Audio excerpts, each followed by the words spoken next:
saw an Instagram thread the other day, which was asking people what they think schools should be teaching. And there was one comment on there that really angered me and frustrated me and upset me all at the same time. Because the comment said, they teach our children to be sheep, that's what they do. And that just goes to show that there are people out there that are devaluing our profession, devaluing us as teachers, and making us feel like we don't do anything. We don't provide any sort of value to society.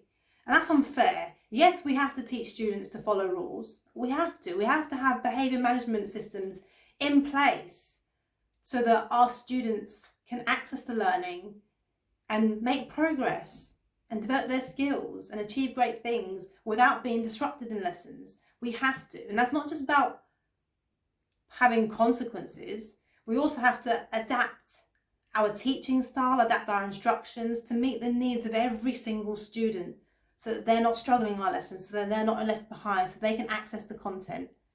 So teaching is really hard, but I don't only teachers out there really understand, because we're in the classroom day in, day out. But now the reason why this really frustrated me, the statement that they made on the Instagram thread, was because I do not teach my students to be followers. I don't want them to become followers. I want them to be strong leaders. I want them to leave school, go out there and make a massive difference to this world, a really big difference, and make a valued contribution to society in some way, shape or form. And maybe one day change the world so it's a better place. That is what I want my students to do. I embrace their individuality and I praise them for it every day. And I try and inspire them to do amazing things and achieve great things. What I do on a day-to-day basis isn't just teach subjects. I want my students to develop those skills that are going to make them great so they can go off and achieve amazing things. I want them to develop their communication skills, their problem solving skills, their teamwork skills, ability to work as a team, their creativity. I want them to be able to lead teams and delegate roles and deal with conflict. That's what I want my students to be able to do. And where my students lack self-belief, I try and instill belief within them. I want them to borrow my belief within them that they can go off and achieve great things, that they can do this, that I'm trying to teach them to do. They can develop these skills and improve these skills. And I want them to believe in that. I want them to believe in themselves. So I try my best to inspire them. I try my best to make sure that my students borrow my belief in them so that they can improve their confidence and self-esteem, so they can thrive and keep pushing forwards. So teachers don't want the next generation of followers. We want the next generations to become strong leaders and to make a difference to this world. Now, I know that I have students that I've taught over the years who have wanted to go on to university to get a career in a standard career, doctor, dentist, lawyer, whatever it is. But I've also got students that want to do a trade, who want to go become plumbers, electricians and mechanics. And I've also had students, and still do today, who want to start their own business and are quite creative and are thinking of all these different things. Now, I actually really love teaching business enterprise. Yes, I didn't know anything about business when it was first introduced, but as a result of following entrepreneurs, British entrepreneurs over the last year, listening to podcasts, doing masterclasses, I've learned so much. And I've followed people like Rob Moore, Jason James and Matt Fides. And what I've learned from these entrepreneurs, I've been teaching my students. I've been passing on to my students. And I've been saying to them, look, okay, you may only be 17, 18 years old right now, but that doesn't matter. You can start a business whenever you want to. Start thinking now. And I'm trying to instill all these things within them. I'm trying to teach them all these things that I've learned as much as I possibly can, of course, because I'm still learning myself. But I want them to be able to leave me and have that strong belief and that vision that they want to achieve in life. That is my main concern with all my students, whether it's starting a business or going to university becoming a company director or a physiotherapist. That's what I want them to achieve. And I try and instill this within them. And within my business enterprise lessons, I've taught my students about leveraging social media. I've taught them how to budget and manage their money. And I've taught them about giving more value to people. It doesn't matter what you do in life, it doesn't matter what career you go on to do, whatever you go on to achieve, you have to give value to people. The more people that you can help, the more successful you can become. And I'm trying to instill this within them. So I get it. I get it that people have had bad experiences in their school life with teachers. And I get it that they've had bad lessons or teachers that have put them down and have affected them. I get that, and that's horrible, and that's not right. But it's also not fair to tarnish teachers today and tarnish the profession today because of the experiences in the past. Now, I do agree that curriculum needs to be changed. It does. The curriculum in the UK, it needs changing, because there are things that us as teachers, we need more training on to be able to deliver that content and support our students more effectively. And I agree with that 100% wholeheartedly. Because, for example, in PSHE lessons, we do teach about healthy and unhealthy relationships. We do teach about the signs of toxic relationships and signs of healthy relationships. But as a teacher, I believe I need more training. I do need more training on subjects like this and more sensitive subjects, so that I can get the information across more effectively to my students and help them understand in a better way. Now, there was a whole list of different things on this Instagram thread of what people think teachers should be teaching in schools. And of course, like I said, some of them I agree with, and others, like, we do already teach, but may need more training in, for example.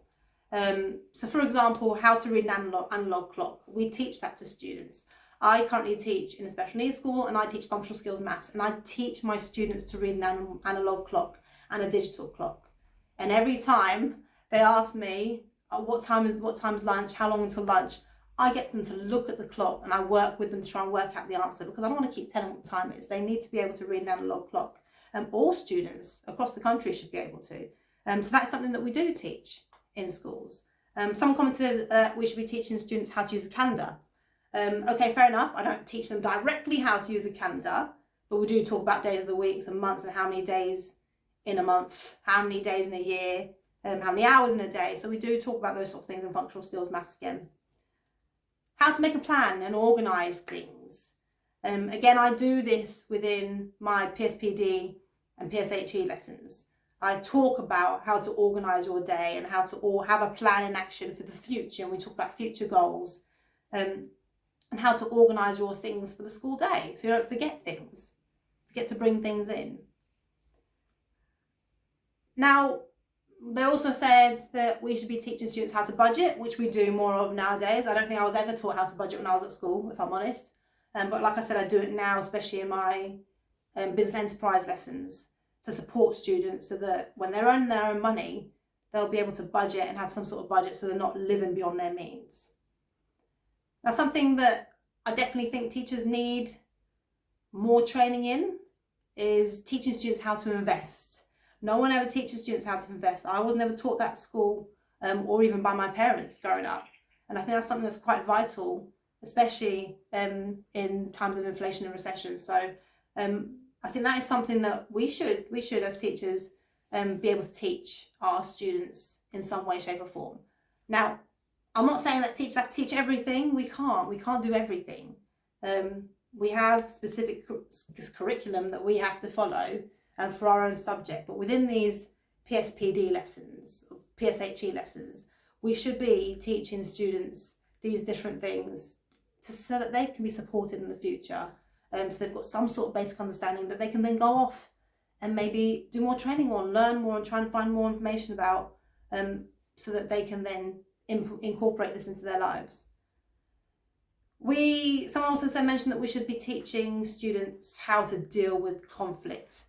Again, yes, we do that in some way, shape or form in our English lessons, speaking and listening, as well as in our PSHE lessons. But again, there are some areas within this where I do believe we need more teacher training on, more CPD on, more career professional development on, so that we can be able to do this more effectively for our students. And then lastly, they said that we should be teaching students the difference between assets and liabilities. And again, I agree with this. This is something that we're not taught, we don't know about, we don't learn about until we're older, until we're adults. And this sort of financial education is really important early on, as early as year 7. Now, I'm not a finance teacher, so I don't know what finance teachers teach. I don't know if they just, I mean, as far as I know, when I was in mainstream, finance started in year 12, but there are some schools that might do it earlier. And there are schools out there that do teach these different things, and that's amazing. But obviously, of course, we need consistency across schools and more training to support teachers in terms of being able to deliver these things effectively to our students. Now, I can only, of course, speak from my own experiences.